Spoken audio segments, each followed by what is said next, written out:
Attention listeners! On October 29th at 5 p.m. Pacific, join WizBiz with Alex and Eric for a thrilling Halloween live stream on Twitch.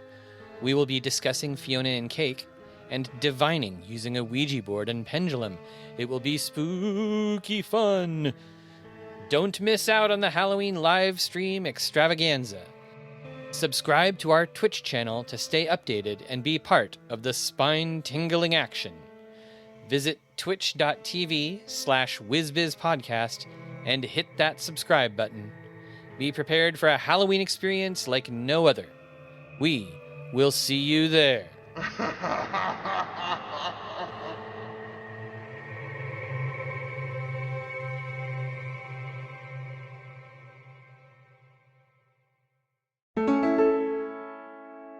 Time to get real! I want to see some crazy whiz-biz! What's the magic made out of, ding dong? I want to see some of that whiz-biz. This castle is in unacceptable condition! Unacceptable!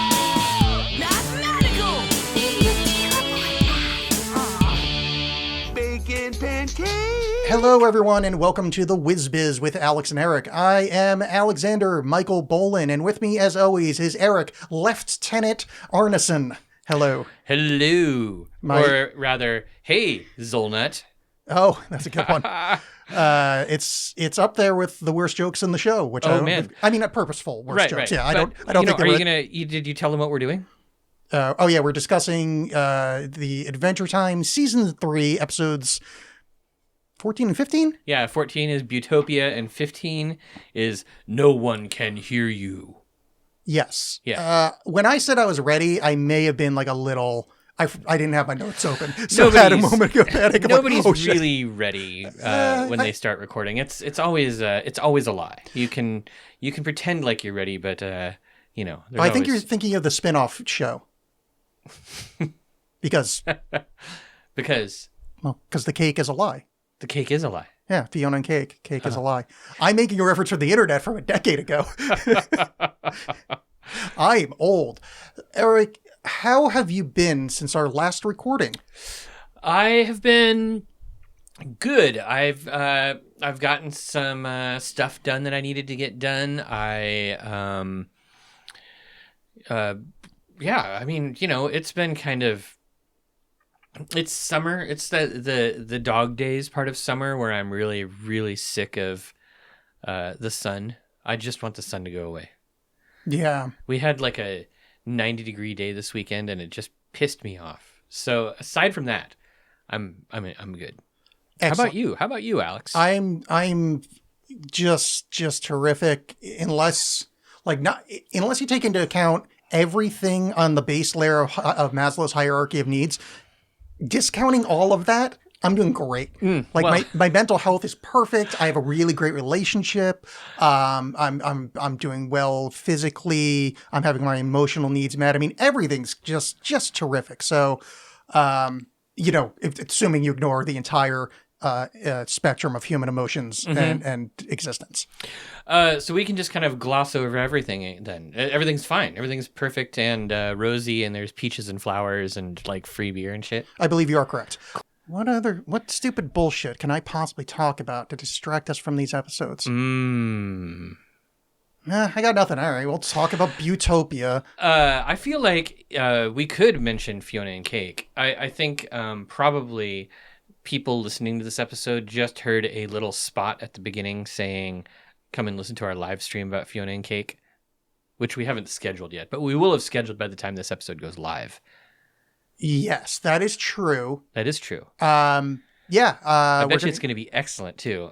It's going to be great. I mean, I think it's going to be one of the greatest pre-roll things you've ever heard in your life. I think it's going to be... Oh, no, I'm talking about the Fiona and Cake live stream. I think that's going to be... Oh, that's going to be dog shit. I think the pre-roll is going to be... I think the pre-roll is going to be... Mwah. Okay, the pre-roll might be, but, But I think the live show is going to go horribly wrong. Oh, no, I think it's going to go beautifully. I feel like we worked out so many live show kinks the last time. No, we didn't.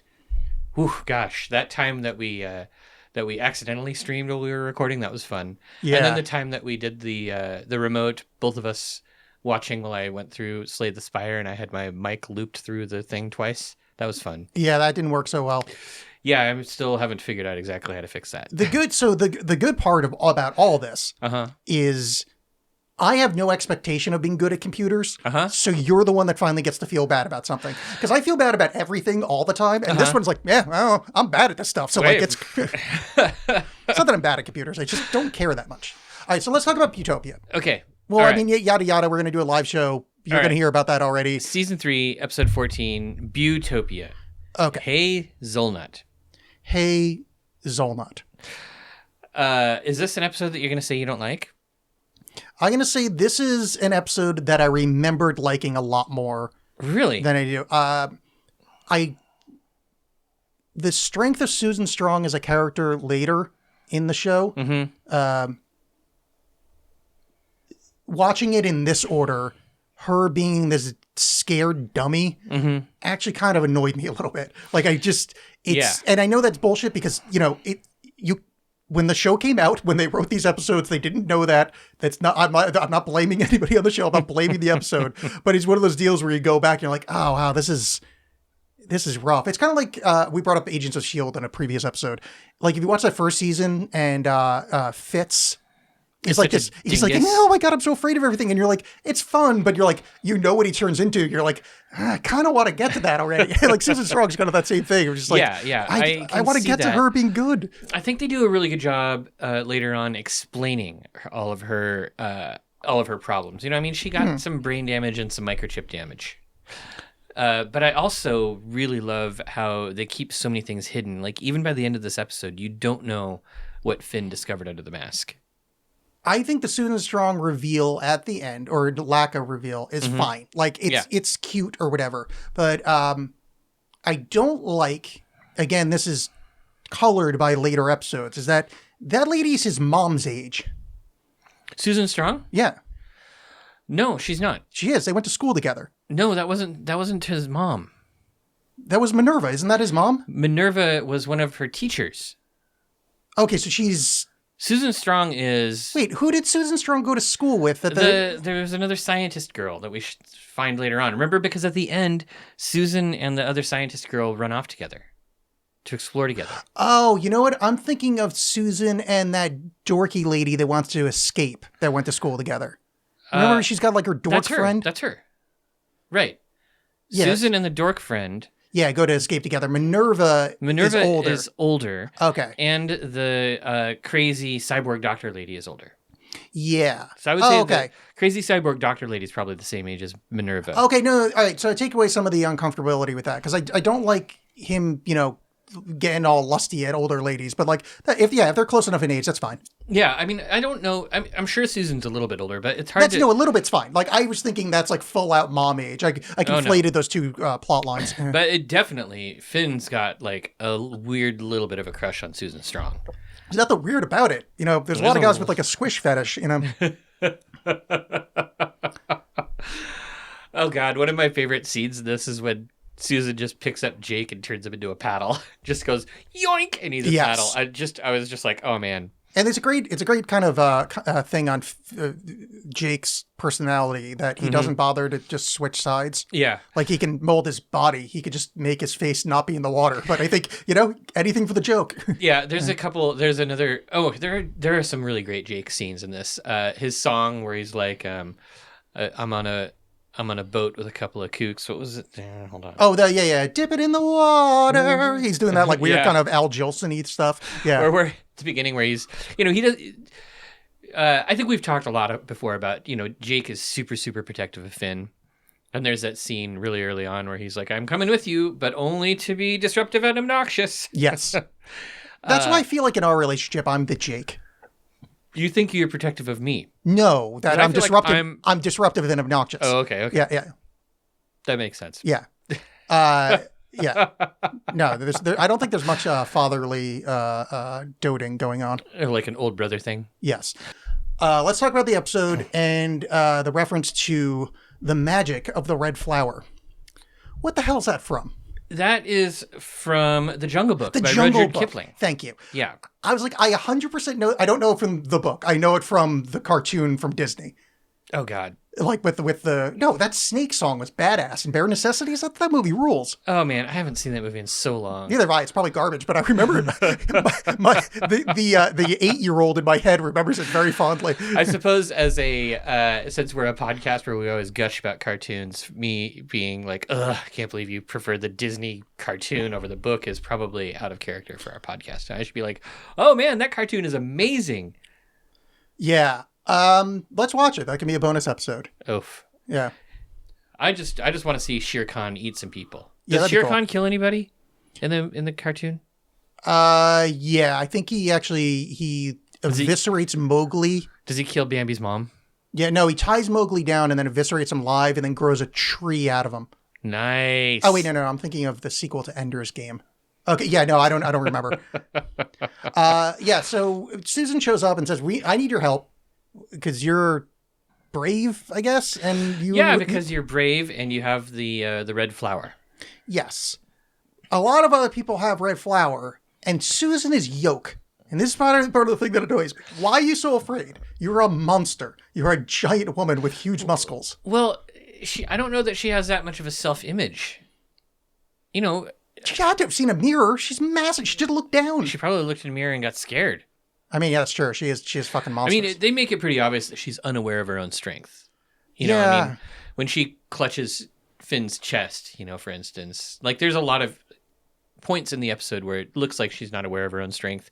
But then also, I think that she does learn a little bit of bravery in this episode. At the end, she does sort of get in there and do some pummeling of the Lubba-dubs or something, yeah. Glubs. Which, by the way, hey, Rick and Morty, you going to send a check to this? Because that's very much one of those I things. know. Yeah. All right.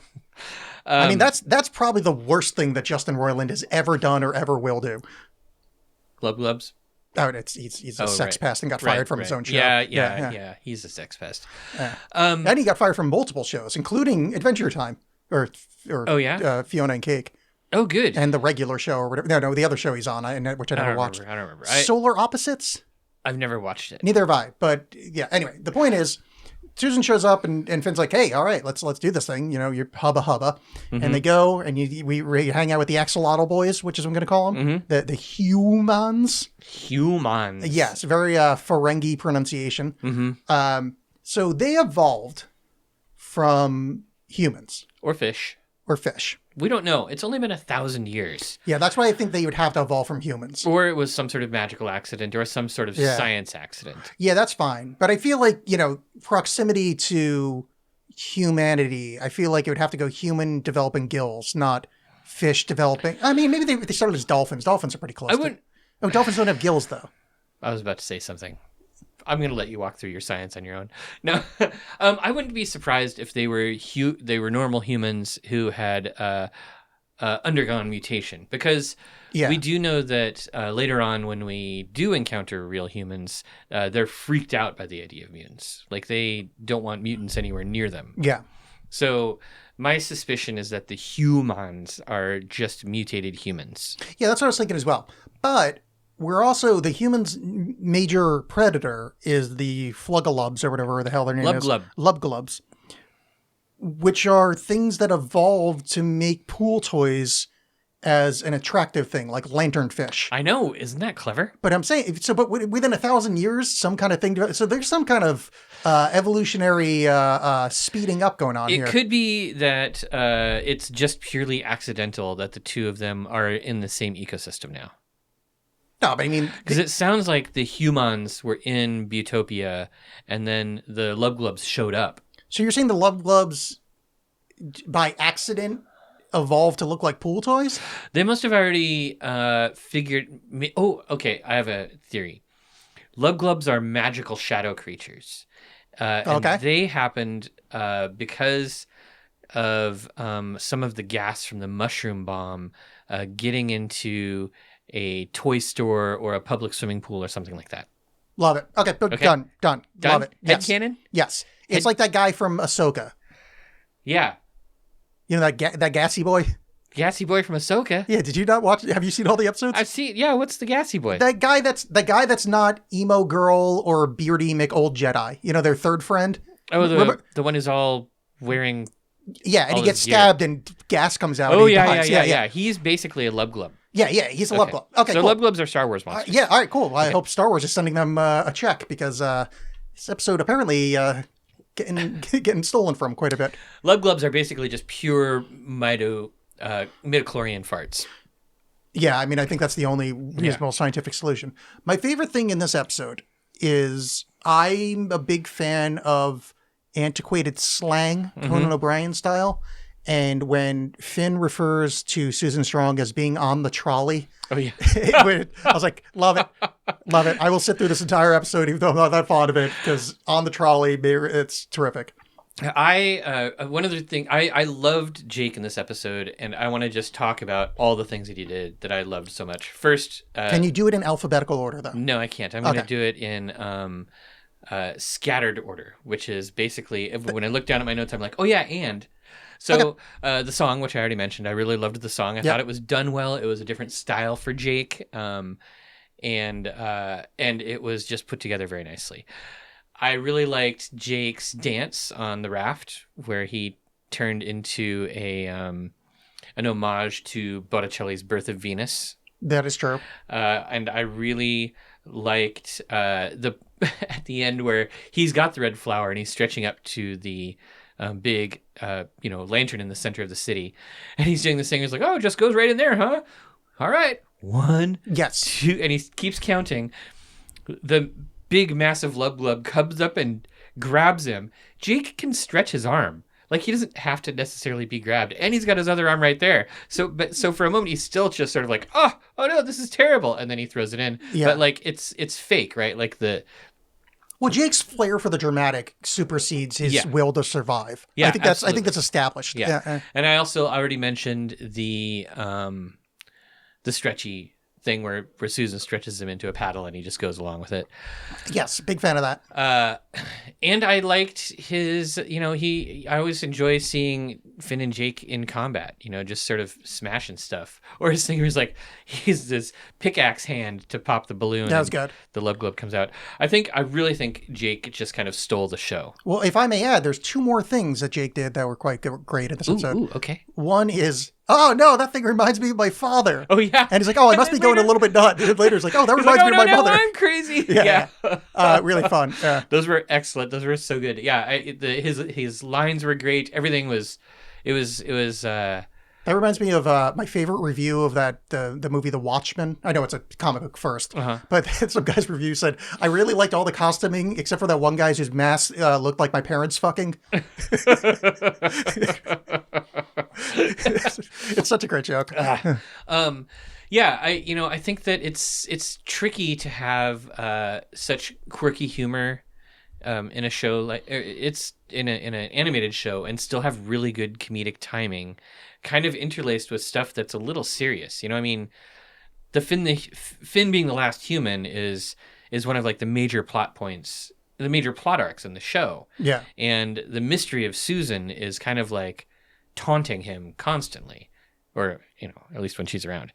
So having that sort of serious thing going on and building that kind of tension. Yeah, it's still like kind of getting the yuck in. Mm-hmm. One of the things we should discuss on this for the society down there.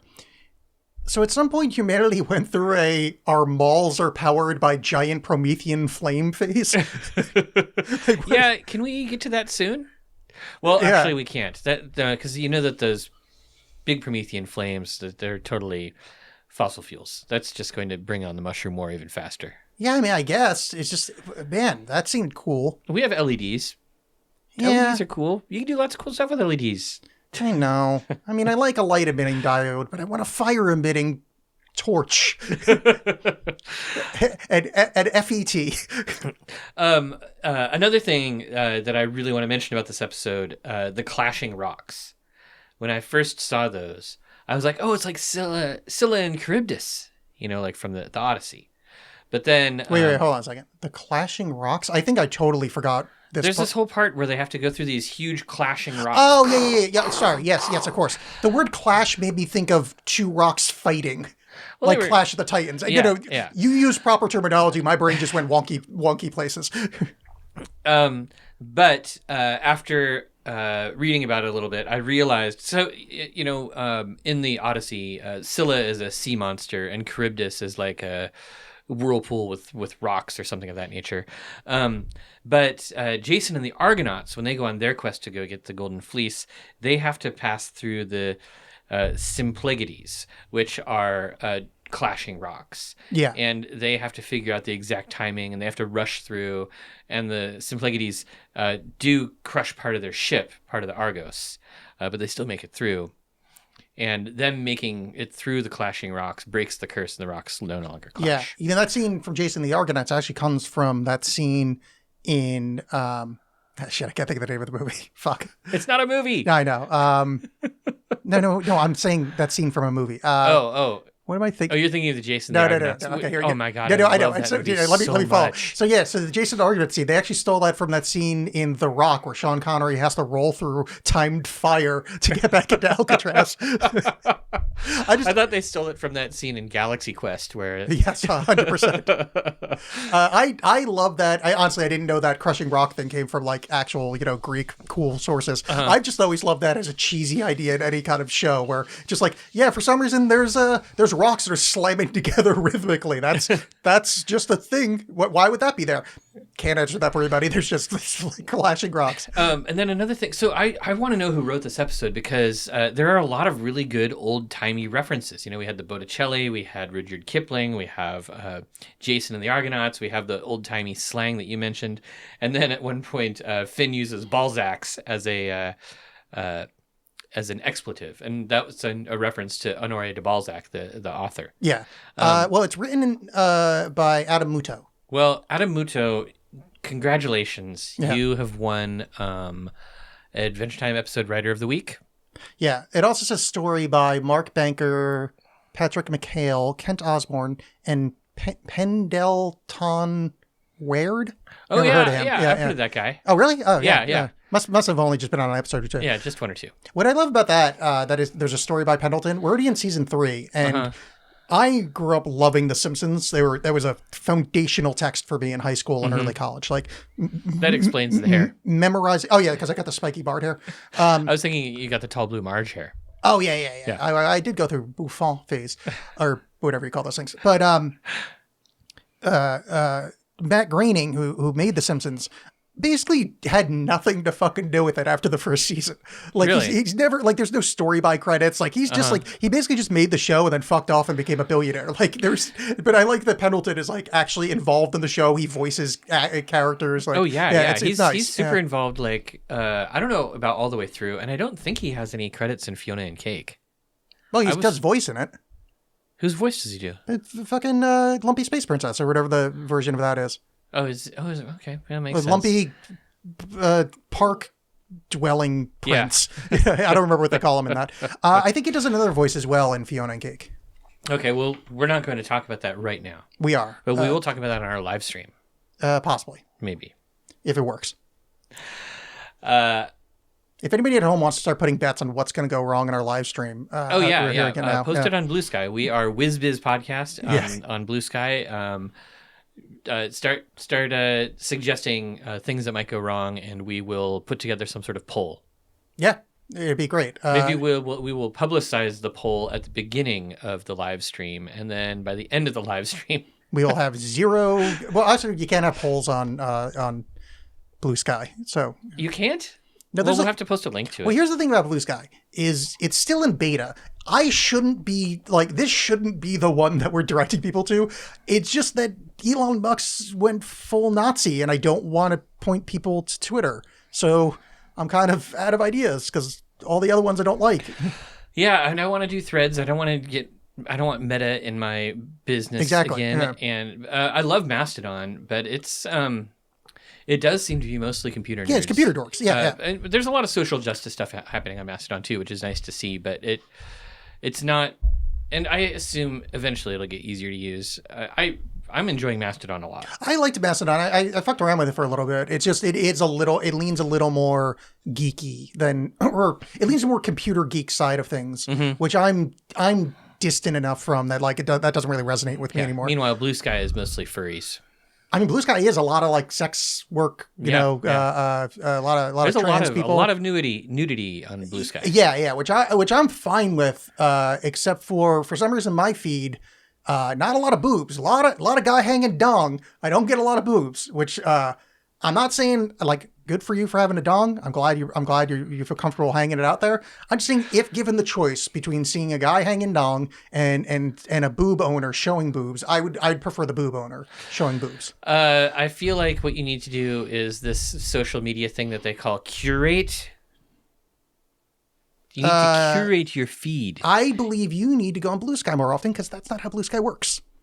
Well, how does Blue Sky work? I don't really know, but it's not. There is a feed that's only the people you follow, but like the main feed is like the people you follow, the people they react to, also shows up, and then I think recommendations. So like, there's more of a So are you following too many dong lovers? Is that what you're saying? I think so. Yeah, I'm Okay, following. okay. That's yes, that's a good point. I'm following too many dong lovers, which I am certainly not the one to unfollow someone for Because their they love a of dong. Right. Yeah, no, I that's mean that seems very that seems reasonable. Everybody should be able to which love I a think dong. I'm not going to do that. Do we have anything else about Butopia? You're really just dropping this topic, huh?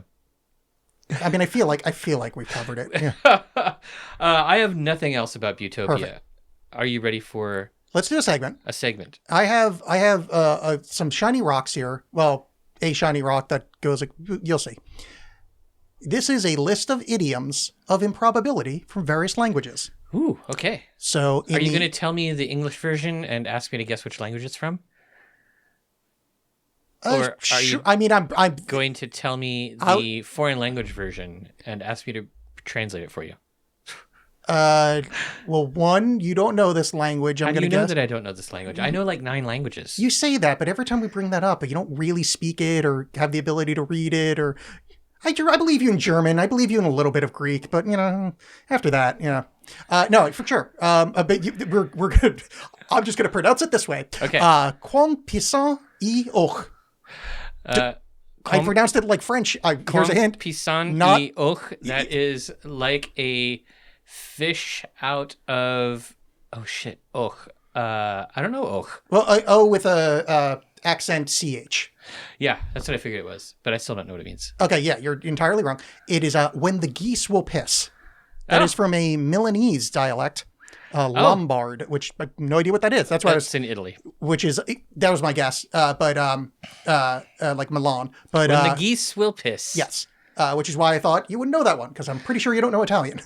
Do geese piss? They piss and shit out of the same hole called a cloaca. Right, but they might just make one excretion. Yeah, that's what I'm Yeah. saying. They piss and shit simultaneously. But I mean, I think it still counts as piss. All right. Cuando las vacas vuelen. Vuen. Probably. I think you pronounce the L because there's only one L. Oh, yeah, okay, yeah. Let's see. How many cows... I don't know that last word. You're close. It's when, not how many. It's when cows fly. When It's the cows same, fly. It's the same as when pigs fly, but Okay. that's Spanish. But it's yeah. cows. Yeah. Well, this one's in their funky language, so I can't Okay. read it. When donkey climbs the tree. When the donkey climbs the tree. Was it going to be Chinese? No, it's Georgian. Georgian. Oh, shit. They Yeah. have an amazing... Their alphabet looks cool as shit, yeah. but like I literally don't know what I don't know any any of of it. it. either. Yeah. When the donkey climbs the tree. Yeah. Okay. Kagda rak na gore svizisnet. That sounds Slavic. Correct. And given how badly I pronounced that, I am impressed you figured that out. But I don't know what it means. It's when the crawfish whistles on the mountain. That is Russian. Oh my god, that's my favorite one so far. It's pretty damn good. Yeah. Okay. When the crawfish whistles on the mountain. Ami no mi ni kaze tamorazu. That is Japanese. Oh, no, it's Spanish. I'm really bad at pronouncing. No, I'm kidding. Jesus Christ. This look he just gave me. I'm I'm a good actor. Ami no razo. Ami no mi ni kaze tomorazu. Ami no. Okay, well, Ami I think is I. Ami no. Ami is you, Ami is you? I think. Well, the word you is in here, and it's not. Yeah, you're right. Okay. Yeah. Ami no razi? Ami no mi ni kaze tomorazu. I believe kaze means wind. Something like I don't know. Oh yeah, kaze like kamikaze. Literally meaning you can't catch wind in a net. Oh, I've heard that one before. Yeah. In English, the translated version. No, this is the only one that I probably could have come. Well, no, the Spanish one, because I'm speaking of Spanish, so I figured that out. But this is the only one that I could have come close to because I'm like, I knew Ami was you. I know no is the same fucking thing as E. And then kaze for kamikaze, I'm like, ooh, I've got like a fifth of the words. Now, I never would have gotten it, but I was like, this is the closest one that my shitty Asiatic background. Ooh. Ooh, I'm ready. What's the next one? Lanen D. Mil Zanman. Lanen D. Mil Zanman.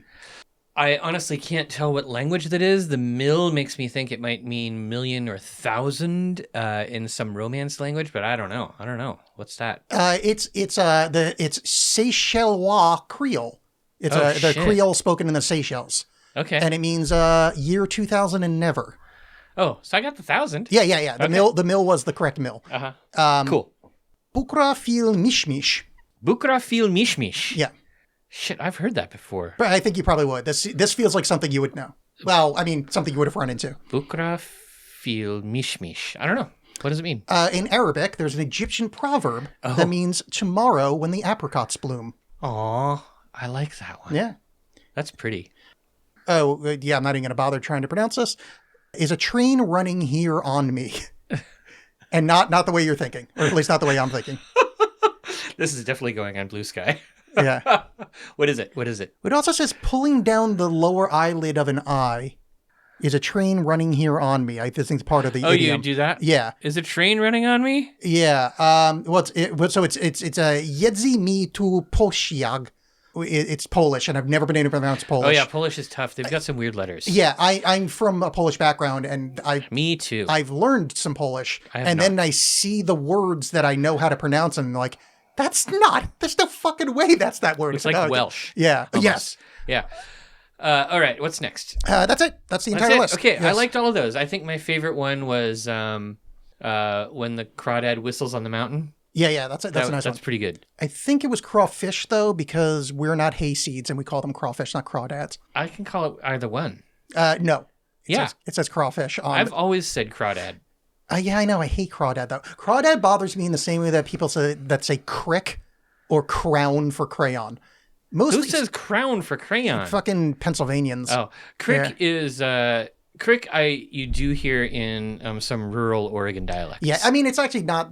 It doesn't It's bother not me that bad. that much, but like it something just rubs me the wrong way about it. Crawdad. I think crawdad putting dad in it. Like I also don't like daddy long legs. It just feels like I don't know. It's just too kinky. Sorry, Blue Sky.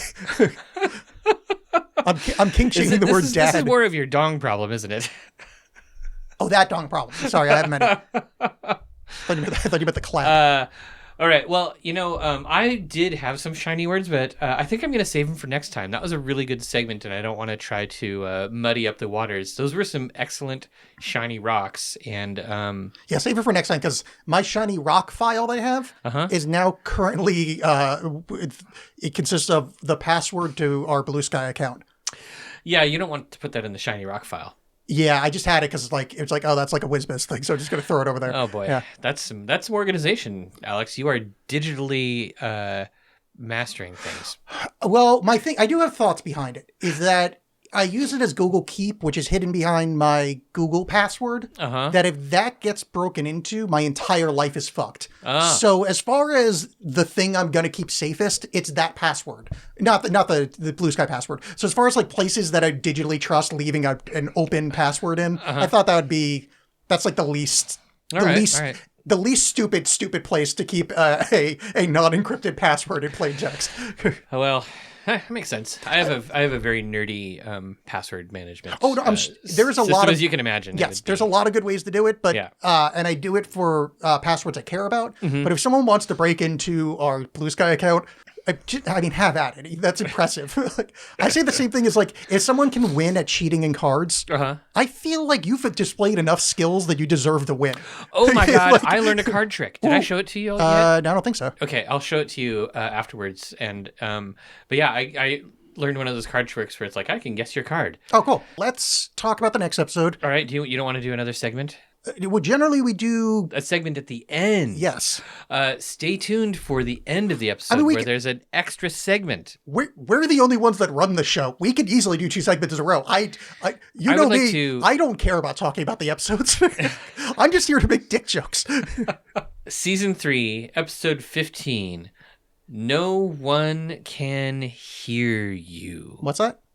This episode, I think, is among the most atmospheric of the Adventure Time episodes. Atmospheric is a good way to put it. It's kind of creepy. It's kind of uncomfortable.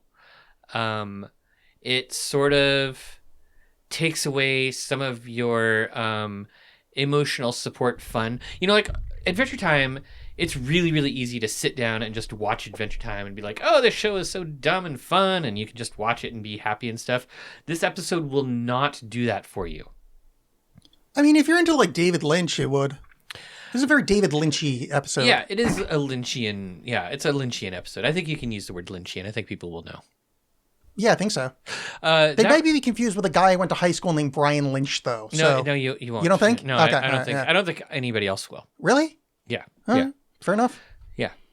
I haven't thought about that guy in 20 fucking years. Like, literally, that's the first time that guy's name popped in my head in 2 decades. I bet you right when you mentioned his name, he probably got distracted and then like hit by a car in a very Lynchian sort of way. He just something distracted him. Like he saw a severed ear on the sidewalk. He's like, "What the hell?" He and saw then a little person dancing and talking Yeah. backwards. Yeah. In here, we talk about Adventure Time.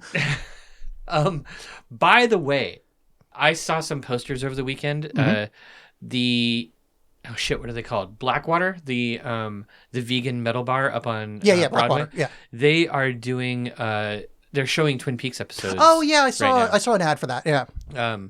Which it might be fun if you're out there. I don't know. I don't know if they'll still be doing it by the time this episode is aired, but it looked like it might be a fun thing to do. Speaking of posters that I've seen, or one of us have seen, Uh-huh. audience at home. Apparently, there's like a very gothy-looking young woman in town that Just looks one? kind of no. I'm going somewhere with this. Looks very vampire-y, and she just put out an album, and her name Marceline. Oh yeah, that's right. You sent me a link to that. Yes. Now I've not heard her music or their music. I don't know anything about them. I don't know their pronouns, but maybe you should go listen to them. We will Report have a back. link in the show notes.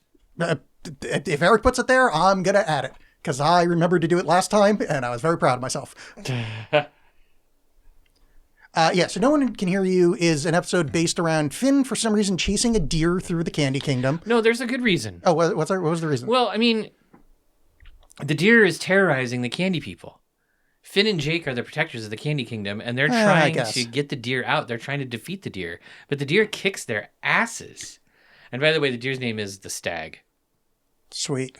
So, I feel like that should be like some Gumball Guardian stuff, or like Banana Guards. Why are you bringing this up now? Like Finn and Jake have been the protectors of the Candy Kingdom the entire series so far. Yeah, but this They're doesn't feel like constantly- this should be like Fish and Wildlife should take They care are of this. fish and wildlife. They're No, just- I think the Banana Guards are Fish and Wildlife. No, the banana guards can't handle any wildlife. Are you kidding? You think a banana guard could go up against a deer? I didn't say they'd be good at it. I'm just They're saying not that good they at would be anything. Yeah. I No. think they're Fish and Wildlife. I think Border Patrol is the Gumball Guardians. You're just trying to find ways to nitpick, I think, is what's happening. You no, think Finn and Jake are just special forces? Because they've already been used as messengers, they've been used as diplomats, yeah. they've been used... I think they're more like a spy kind of thing. Like they're They've like been used they're like a as James Bond MI6 bodyguards. thing. They've been Yeah. used as all kinds of stuff. Yeah. And maybe Princess Bubblegum recognized the threat that the Stag posed and was like, we need Finn and Jake for this. That's the only people who can handle it. Or Finn and Jake were in town when the Stag attacked and they just went Yeah, to they work. they butted their nose into a business that wasn't any of theirs. It was theirs. It's the Candy Kingdom. That deer belongs in the Candy Kingdom as much as Finn and Jake does. Absolutely not. Is Finn and Jake made of candy? No. Is that deer made of candy? Finn and No. Jake have special dispensation second. from the princess. That deer licks people and puts some kind of weird candy juice on them. So that deer's more candy than Finn and Jake. Get That's the fuck not out of candy here. juice. It's saliva. No, but it's like weird, like orange saliva. Yeah. So I also maybe love that deer overproduces saliva. I love that when the deer like tacks everybody to the wall, and it looks like, remember that scene from the original Alien. Oh, my God, it's so gross, Where beardy guy's on the wall. It's like, kill me. Yeah. That's good stuff. Yeah, I mean, that deer produces a lot of saliva. Yeah, I mean, I guess, if you're only living on candy, I figured your endocrine system's probably fucked. I don't know totally. if that's where saliva comes from. I just made a guess. Yeah, I mean, Finn and Jake, I don't think the treehouse is in the Candy Kingdom. It's like a little bit outside. No, it is. It's we saw a map in one episode, and it is outside the borders of the Candy Kingdom. Yeah, which is good because you don't want Finn and Jake living just on candy. No, and also you don't want your house to be made out of candy because presumably it rains stuff that other than knives. That if your house is made out of candy, if it gets rained on, you are fucked. Honestly, if your house is made out of candy and it rains knives, you're probably fucked too. I mean, candy is going to provide you a little bit of protection, but it'll chip away pretty quickly. Yeah, that's a good point. Unless you had a house made out of like gum. Or that like super, super hard, like German toffee, the stuff that you could like brain a person with. Yeah. Unless so that stuff gets pretty brittle when it's cold. So it might not be super good against a knife shower in the winter, but in the summer it'd be great. Now that The Simpsons is on my mind, there's a great line in The Simpsons where Uter, the little German exchange student, Bart's trying to befriend him. For some reason, I never wrote that thought, but he just goes, "Would you like a lick of my flavor bar?" It's just such a dumb German, like, not like for the Germans, but that German thing of just like, we just throw two words together. That's the word. Would you like a lick of my flavor bar?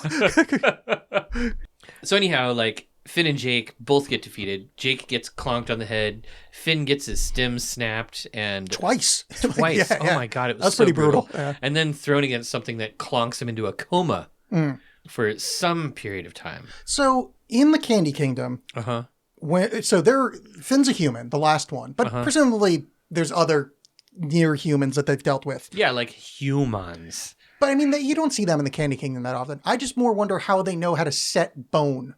Well, they don't. I mean, that's something that we learn. Because Finn would like have a severe limp, if not be incapable of walking for the rest of his life, if the bottom part of his legs were shattered twice and then just left to heal by their own. So we learn a few things. We learn about, Dr. Princess gives us plenty of insight into how the medical system works in. But you're either a doctor nor a princess. Right. It's awful. If your name's Doctor, you're going to be a doctor. Yeah. But also, we do know that Finn has some kind of healing factor. Yeah, he's Wolverine-like. Yeah. He heals from stuff really, really quickly. So it could be that he's just super, super lucky, super good at healing, and he doesn't need to have his bones set. In Harry Potter, they have a thing called Skelly Grow, and you drink it and your skeleton grows back. Well, that's the other possibility. Perhaps Princess Bubblegum knows and has formulae for that. Yeah, but he'd probably turn into like some kind of like, creepy zombie or something. I think she'd get it right. She's had 1,000 years to practice, and we know that we learned She's later. had 1,000 years to figure out that zombie juice and still fuck that up. Right, but that's different. We know that she's had experience treating human-like creatures. Yeah. So. Also, I think Finn's first canonical shower happens in this because previously Finn has stated that he does not bathe. Right. Yeah. Right. But he smells himself and he's like, "Oh God, how long was I out?" Yeah, I feel like we're in a full Finn puberty thing of just like, I stink hard. Yeah, you're starting to stink. How old is he now? 13? I have no fucking idea. Well, it came up. Did it? Yeah, the bubblegum episode where they were both the same age. Oh, yeah, you're right. Was it 13 or 15? Oh, I think it was 13. Yeah, so I think he's 13 now. Yeah. And that's definitely when kids get super stinky. That's got to be rough. Yeah, I know. Poor I Jake. can't imagine candy people can smell. No, but Jake can. Yeah, but dogs love stinky shit. That's true. Yeah. Oh, it's a fun thing that happens in this episode. For some reason, the deer just licks its balls at some point. I know, I love that. Like, just what if like somebody had to animate that? That's not like they just filmed a dog on set and started licking its balls. Like something went, you know what we should have? It's just dog this thing lick its. I do really love how creepy the stag is. Yeah. The thing where it takes its hooves off is the weirdest. It's so weird, and he wiggles his fingers. It's so fucking odd. Yeah, so creepy. That's the David Lynch part. It's like, oh, cool. We're in a nightmare land that Jake is doing it's basically it's it combined with Alien, and then a weird David Lynchian stag that takes its hooves off that reveals nothing to us. It's not like, oh, obviously he's one of those deer with hands. Does the deer ever talk? The deer never talks. No. There's a great scene. So when Finn gets out of the hospital and he's like wheeling around town, he's like, "Where is everybody? Are you in church worshiping Glob?" Yes. And I'm like, why would he think that? We haven't seen a Church of Glob. We hear people saying "Oh Glob" all the time, but I've never seen anybody worship Glob. Have we seen anybody worship Glob? They just use his name in No, vain. you're right. I mean, we do later in the show. Yeah. Or at least invoke his name in ritual. Right. Which, I mean, that's prayer. Yeah, that's a good point. Weird, huh? Yeah. Yeah. Well, maybe Finn's like a secret globin, you know, he like definitely a is. Christian, like he's a globin. Yeah. I think he's a Glob fan. He's a fan of Glob. Oh God, does that mean that's probably why his music sucks? Because all religious music is terrible. Not all religious music. Religious music made in the past 100 years. What about Amazing Grace? That's a great song. I feel like that's What about Amazing Grace is older than 100 years. What about the song? It's like, "Take me up to the spirit in the sky." I don't think that's Christian. I think That's a Christian song. no, but I think that's just stoned weirdos. I mean, like No. I mean, That's like religious music. faith songs, I'm not gonna. like I'm not, Jars of Clay. I'm not just gonna discount all of them because there's some really good R&B, religious inspired music that's really excellent. And religious inspired. That's not what I'm talking about. I'm saying religious music, like faith based music, not songs about Jesus. I'm going to say that there's a huge genre of really truly horrible Christian rock. And Yeah, such you know like that. that. Yeah, but I'm not it's gonna. all time. I'm not gonna jump on that bandwagon. I think when we stopped making like composers were the last time Christian music was cool. And I don't even think most of them were Christian. They were just like, I don't know, this fucking Christian wants me to write something. I'll just fine. Yeah. Oh, Joy. Yeah, cool. Whatever. Yeah. Just give me that cash. So when Finn screams, though, his auto-tune thing in his throat kicks in. Oh, I Did you didn't pick catch up on that. Nice. Yeah, it was super high pitched. It was awful. Yeah, so I was sort of curious at the end. Jake drops 2 cinder blocks on the stag's head, and then the candy people all get together to roll him into the sewer. And I was like, holy shit, does the stag die? So I looked it up, and he actually shows up later on again. I think I remembered him showing up. Yeah. Yeah. So- We also missed, as far as getting smashed with something to solve your problem, is Finn punches Jake until he's sane again. I know. Which I love. That is I very guess when Looney you're a Tunes. magic dog. Yeah, I mean it's just Looney Tunes logic, you know. Like, It is, hey, I lost my memory by a piano falling in my head. Well, the obvious thing is you drop another piano on your head.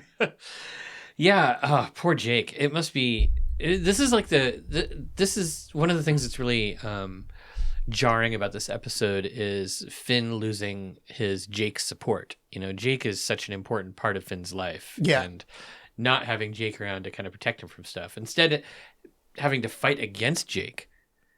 Like, he has to trick him. Yeah, And it almost doesn't work. it's like Thor and Loki or Data and Lore. No, it's more like I was just trying to think of brothers. Superman and Batman. They're not brothers. No, but they both had moms named Martha. Oh, yeah. Oh, I just understood the last part of that movie. Oh, that movie's great now. What a piece of shit. Oh, man, I can't believe you reminded me of that. I did it on purpose. Must save Martha. Why would you call your mom Martha? It doesn't even make sense. God, I fucking hate that movie. It's a horrible movie. It's a truly horrible movie. Why would you call your mom? Oh, that's so annoying. Save my mom. You don't say save my mom. You got to save my mom, not save Martha. Martha. That doesn't make any sense. Well, except that they both have secret identities. You can't just say save my mom. Because how's anybody going to know who your mom How's anybody is? know who Martha is? Well, you just save every Martha. I mean, that's asking a lot from Batman. It's true, but Batman could do it. He's a superhero. There's a lot of Marthas out there. It's true, but there are fewer Marthas than there are moms. Okay. I still think it's an impossible task. Also, what I really think is it's really bad writing, and that movie should be embarrassed for itself. That movie is one of the worst movies I've ever seen, and I watched Aquaman. I mean, that movie is nowhere remotely in the same ballpark as the worst movie I've ever seen. Okay, But true. How about this? It's the worst blockbuster I've ever seen. I'm now we're on the same page because I assure you obviously you haven't seen seen worse Suburban Sasquatch. Okay, I'll go a little further. It is the worst superhero movie that has ever been made, including every indie superhero movie and including any movie that anybody has shot of their kids in their backyard where they're dressed up as Superman with towels pinned around their necks. Those are all better. Off the top of my head, the Captain America movie starring J.D. Salinger's kid was a lot worse. Every Fantastic Four movie ever made, other than the Roger Corman one, was a lot worse. Really? Spawn is worse. Spawn, oh God. I forgot about, why did you remind me of Spawn? Okay, you're right. There are worst ones. I'm sure there's others, but those are the ones. Those are off the top of my head. These are all just like the scum in the bottom of the bucket, though. These are all really bad movies. No, as far as like A tier properties, like a Batman type thing. Yeah, no, it's far and away the worst. Like, how in the hell did that ever make it through movie? Whatever the thing is that approves movies. It doesn't make any sense. I don't understand how anybody ever saw that and said that's going to be a blockbuster. I mean, it made a lot of money, but it shouldn't have. The amount of Batman v Superman talk I would just like to point out is reflective of how much I cared about this episode. Like, yeah, it was fun, but I got nothing to say about it. Let's talk about Batman v Superman. Do you have any other notes? Really? Yeah, I do have some notes. Oh, well, please. I mean, Princess Bubblegum has this great line at the end that I thought you'd be all over. Yeah, I feel like I've already been creepy sexual enough in this episode. No, I don't think that you've. I don't think you've hit the top level of creepy sexual stuff in an episode, though. So, for those of you who perhaps weren't paying attention when you watched No One Can Hear You, at the end, Princess Bubblegum was like, "The deer wanted our sugar, but I didn't give him any, if you know what I mean." Yeah. And I'm just like, I feel like I know what she means, but I can't possibly know what she means. No, I mean, she said, "I didn't fuck the deer," is what she's going with. Right, yeah. But really? Yeah, why not? Why would the deer want to fuck her? Why wouldn't it? She's hot. He's a deer. So? He's a deer that's got fake hooves, and obviously he's like Machiavellian. He didn't even have genitals. We saw him lick his balls, and there was nothing there. Well, I mean, he could have like, it could be behind the hair. It could be a lady. He could be a she. No, not with those antlers. Unless those were fake. Those could be fake. True. Yeah. I mean, maybe just PB is a freak. Well, I think that's definitely true, because we already know that PB's into vampires. Yeah. But, it's established on the show that people into vampires are cool guys. It's totally okay. No, they're freaks. Totally okay. Freaks. Cool guys. Cool guys that have a list of reasons that vampires are cool and should come into my apartment. All right. So that's that episode. Do you have anything more about? No. I didn't particularly care for that one. Really? It's a nothing episode. I really like that episode. I like it because of how creepy and weird it is. Yeah, I like the creepy weird stuff, but it went on a little long. I didn't like the Jake. It went on the same amount of time as every episode. No, but what I mean is, the other episodes have more shit happening. Right. This is a lot of like, oh no, Jake's saying weird shit, and the next scene, Jake's saying some weird shit, and the next scene, Jake's saying some weird shit. It's just here's a mystery in this episode. I don't think that Finn was in a coma for 6 months. No. But also, why didn't Lady Rainicorn come and help? I feel like she's busy taking. Do they have kids yet? No. Maybe she's in the other dimension and doesn't know that Jake's missing. Oh. Because it's not like she shows up all that often. I mean, they could probably go on dates like once every 6 months. True. Who knows? Okay, that's true. Wait, do they have kids yet? They don't have kids yet. I don't think so. Yeah, I think we would see them more often. I think there's a whole ass episode when she has kids. Like, yeah, I think that's so like, too. Yeah. No, that's it. All right. So what was your other segment? You had. I wanted to have a segment about writing. Okay. Because we haven't talked about that for a while. I've been working on a book, and I haven't been doing a very good job with it. So I've been trying to figure out ways to get myself to write more regularly. And you've talked about this in the past, and I was wondering if you are doing anything to keep yourself writing. I am. And actually, Vamp, this is going to take 2 seconds. I'm going to show you what's keeping me writing. Vamp means talk. Oh, so one of the things that I did is I set up a reminder for myself where every day it's like time to write, and I've got a file where I can do free writing, and then I work on my project. So you have This is the thing that's been keeping me writing is I got a little pocket keyboard, Bluetooth keyboard that connects to my phone. Oh, so you can just write wherever So I now. just keep this in my back pocket that if I'm at a coffee shop or a bar or whatever, just pop it out and get some writing done. And have you been doing that pretty regularly? I don't, more regularly than I was doing before I bought it. Nice. But That's yeah, pretty it's a little cool. fold up thing, fits in your back pocket. Well, ish in your back pocket. Yeah. But you don't have to feel like a giant dork breaking out a laptop at a bar or whatever. Do you feel like a giant dork can do that? Because I do that all the time. No, I do it pretty frequently, but like, I feel like this is less like attention drawing. Oh, okay. Not that that matters, but for me, like writing wise, I don't know. The more inconspicuous I can be, like the more comfortable I am. But yeah, that makes sense. This has helped me a lot because also like if I'm only going to be, if I got like 20 minutes to get some writing done, instead of like breaking out the keyboard, breaking out the laptop and like I don't know, it's just like a process. This is just like literally pop it on the table and start typing. Right. That's pretty cool. Okay. Yeah. Cool. So there's my recommendation. The other thing to do is stop being a lazy fuck. That's the tough. I don't know how to do that because I am one, Right. but I recognize game. Yeah. Well, I just set up a habit task in org mode that will track when I actually get some writing done. So that'll remind. You set it up in a space demon that was forced into the body of a penguin?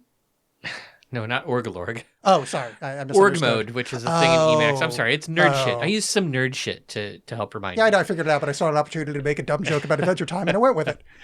And then one last segment I have. Please. This is cartoon stuff. Oh, yes.